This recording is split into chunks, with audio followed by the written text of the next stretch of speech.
मैंने कई मरतबा जलसों में यह वाकया सुनाया। अररिया का एक बूढ़ा जिसकी उम्र कम से कम 70 साल थी, मेरे घर आए, मालूमात करते हुए मेरे घर आए, कहने लगे कि मौलाना साहब आपके बारे में सुना है कि आप जमीयत का काम करते हैं, एक पर्ची में हमको लिख के दे दीजिए, चंदा करना है मुझे। तो मैंने कहा कि हम लोग तो मदरसा को, मस्जिद को तस्दीकनामा देते हैं, जाती तौर पर तो तस्दीकनामा जारी नहीं करते हैं। तो कहने लगे कि मुफ्ती साहब बहुत लोगों से हमने दरखास्त की, चंदा नहीं होता। लोगों ने कहा कि जाओ मुफ्ती अतर से दिखा लो तो शायद चंदा हो जाए। तो हमने कहा काहे का चंदा? तो कहने लगे हमारी 3 बेटी है, जवान है, मेरी बेटी ने एक दिन ऐसी बात कह दी है कि अब हम अररिया में चंदा नहीं करेंगे, दिल्ली जाएंगे। मैंने कहा कि बताइए चाचा, बेटी ने आपको क्या कहा? कहने लगे कि एक दिन मैं बीमार पड़ गया, बहुत ज्यादा बुखार आया। अररिया जिला की बात बता रहा हूं, गुज़िश्ता साल की। मैं अपना वाकया बता रहा हूं, फर्जी किस्से वाले जोकर नहीं हूं मैं। आजकल हमारे नौजवानों को कुछ जोकरों की आदत लग गई है, 15,000, 20,000, 25,000 फीस देके बुलाते हैं। मैं जलसे से अभी उतर रहा था, तकलीफ करके नीचे गया तो कहने मुफ्ती साहब, वो मुफ्ती साहब कब आएगा? आप समझ लीजिए हमारे नौजवान का फेवरेट मुकर्रिम कौन है? मुफ्ती साहब, वो मुफ्ती साहब कब आएगा? मतलब लाख तकलीफ करके आप उतर जाइए, उससे कोई मतलब नहीं आप क्या बोले। ओ मुफ्ती साहब कब आएगा?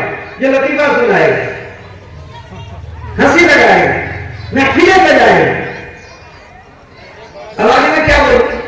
बहरहाल बूढ़े बाबा से मैंने पूछा कि चाचा क्या हुआ? कहने लगे कि मेरी बेटी, मैं बीमार पड़ गया, काफी बुखार हो गया। तो मेरी बीवी मेरे सरहाने पे कहने लगी कि आप के बचने की उम्मीद नहीं है, बुखार बहुत ज्यादा है, इलाज काम नहीं कर रहा। मैं कहती थी कि अभी जवानी है, ताकत है, ये जवान बेटियां हैं, इनकी शादियां करा लीजिए, आप नहीं करा सकते, आप मर जाएंगे तो मैं क्या करूंगी? लड़कियों की मां ने कहा। लड़कियों ने मां की बात जो बाप से कर रही थी सुन लिया। लड़कियां बाप के सराहने आई, ये वो पूरा चाचा मुझको कहता है। मेरे उसारे पे बैठा हुआ है, बरामदे पे बैठा हुआ है, चाय रखी है, बूढ़ा चाचा बोलता है, सफेद दाढ़ी है, झोला है, लाठी है। कहने लगे कि मौलाना साहब, मेरी बेटी ने मेरी बीवी की बात सुन ली कि लगता है कि मेरा बाप बचने वाला नहीं है, शदीद तरीन बुखार में बीमारी में मुब्तला है। तो बेटियों ने कहा कि बाबा अब तो आप मर जाएंगे, आपके मरने के बाद मेरी मां बूढ़ी बच जाएगी, बाप मेरी शादी नहीं करा सका तो मां क्या काम कराएगी? बाबा इजाजत दीजिए तो हम तीनों पहले खुदकुशी कर लेते हैं, आप बात सुनिए। बाबा इजाजत दीजिए तो हम तीनों पहले खुदकुशी कर लेते हैं, आप बात कर मानिएगा। ये बात कहने लगे वो बूढ़े बाबा के। सुनने के बाद बर्दाश्त नहीं हुआ, दिल फट गया, मैं बिस्तर से उठा, कहां बुखार गया, कहां मेरी बीमारी गई। कांपता कांपता कुछ गोली टैबलेट लिया, एक नशा हो गया कि मुझे बेटी की शादी करानी है, जिंदगी का कोई ठिकाना नहीं है। मेरे यहाँ आए, मैंने उनको एक तस्दीकनामा जो तुमना के लेकर लिख दिया, वो दिल्ली चले गए, चंदा करने लगे।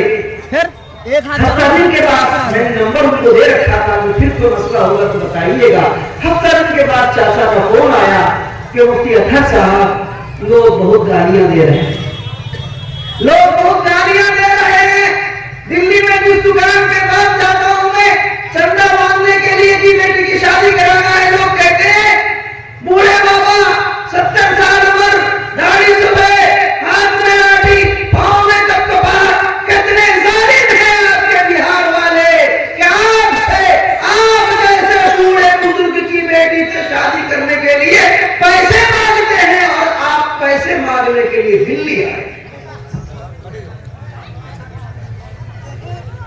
मैंने चाचा को समझाया कि बर्दाश्त कीजिए, क्या कीजिएगा, ये जालिम और पापी, बागी और फादी और फासिक और फादी और मुजरिम, खताकार, चोर, उछक्के, लुच्चे, नपुंगे, ये बेईमान, लड़के वाले डाकू और अजदहा और दरिंदा और गुंडा बन करके बगैर पैसे की आपकी बेटी से शादी नहीं करेगा। तीसरी बेटी की उम्र 24 साल है, बड़ी दूसरी और पैसे की क्या उम्र होगी, चंदा करके आइए, क्या कीजिएगा। एक हफ्ते के बाद फिर फोन किया, कहने लगे कि मौलाना साहेब अब मैं चंदा तो करता नहीं, मैंने एक काम, यहाँ कुछ अररिया के लोग गारा मिट्टी का, ईटा माटी का, सीमेंट का करते हैं, लाज और शर्म इतनी लगती है कि मांगने का जी नहीं चाहता, मैंने ये काम शुरू कर दिया। सारे लड़कों को 700 रुपए मिल जाएगा, बूढ़ों को तो मुझको 500 रुपए मिल रहा है। एक हफ्ता तक बेचारे ने काम किया, आखिरी फोन उस बूढ़े का आया मेरे पास, कहने लगे कि मुफ्ती साहब अब पांव मेरा फूल गया है, हिम्मत नहीं हो रही है, हकसक्की का मर्द बढ़ गया है, या तो कहिए वापस चला आऊं, या तो कहिए कि मैं 6 मंजिला बिल्डिंग पे ईंट लेके जा रहा हूं, वहीं से छलांग लगा। मैंने उस चाचा को समझाया, मैंने कहा कि आप घर आइए, आपकी बेटी का रिश्ता होगा। मैंने अल्लाह के नाम पे कह दिया, वो बेचारे आए लौट के। आने के बाद मैंने एक छोटी सी वीडियो बनाई 5 मिनट की चाचा के साथ। मैंने कहा कि है कोई नौजवान जो इनकी बेटी से शादी कर सके, मैं और हमारे उलमा काबिरीन उनके लिए दुआएं देंगे। अल्लाह का करना ऐसा हुआ कि शाम तक में 2 पैगाम आ गए, 2 पैगाम आए और दोनों ने कहा कि हम फी सबीलिल्लाह बगैर रुपए पैसे नाम मुतालबे और जहेज बारात के हम शादी करने को तैयार हैं। बहरहाल अल्हम्दुलिल्लाह उनकी 2 बच्ची की शादी हो गई। बाद में तीसरी बच्ची की भी बात होती, लेकिन उनके गांव के कुछ लोगों ने उनको चिढ़ाना शुरू कर दिया। अब खेल देखिए, गांव के कुछ लोगों ने चिढ़ाना शुरू कर दिया कि क्या करिएगा लेकर के, आप मांग करके, भीख करके, वीडियो में आपके नाम की जब हंसाई हो गई, आप शादी करा रहे थे, तरीका है, नाम जुड़ा दिया। मतलब कुत्ता मर जाता है, दुम टेढ़ी रहती है, कुत्ता कुत्ता है, दुम टेढ़ी रहती है। ये समाज है, ये समाज पैसा भी नहीं छोड़ता देने को, बगैर पैसे की शादी भी करने को तैयार नहीं है। और अगर बेचारा थक के, मर के, कट के, पिस के, रो के, भीख मांगे शादी करा रहा है, तो ये समाज ताना ही दे रहा है, कहां जाएगा बंदा। बहरहाल मैंने वो वीडियो डिलीट करी, जहां जहां गई थी। अलहम्दुलिल्लाह उसके बाद मुझे वो चाचे का पता नहीं चल सका, उनका नंबर वो बंद हो गया, फिर मुलाकात मेरी आज तक हुई नहीं, 1 साल हो गया। समाज के लोगों, ये हाल तुम्हारे हल्के, तुम्हारे इलाके का है, तुम्हारे पैसे इन जगहों पे जा रहे हैं, बारातों में जा रहे हैं, भोज में जा रहे हैं, मेहंदी पे जा रहे हैं, उपटन पे जा रहे हैं, शादियों के रस्म रिवाज पे जा रहे हैं, शादी कार्ड पे जा रहे हैं, लिफाफे पे जा रहे हैं, न्योते पे जा रहे हैं। इन पैसों को बचाओ। मुझे मालूम हुआ कि काफी औरतें जलसा सुन रही हैं। औरतों से कहता हूं कि खुदा के वास्ते आप रस्मों रिवाज की मां हैं, रस्मों रिवाज की मां है। आपकी वजह से घर का मर्द मजबूर हो जाता है। कपड़े लाके दो, सामान लाके दो, न्योता लाके दो, खा के रखा है, देना पड़ेगा। क्या कहती है हमारी औरतें? खा के रखा है, लेके रखा है, देना पड़ेगा। सूद है क्या? क्यों कहा था तुमने? और आज तुम देता है कुर्ता पजामा, लुंगी, हदिया, तोहफा, गिफ्ट, ये सोच के देता है कि मेरी बेटी की शादी, मेरे बेटे की शादी होगी तो मुझको भी मिलेगा, बढ़ के मिलेगा। तो सूद है, अजब हाल है। क्यों? ये न्योता भी नाजायज है।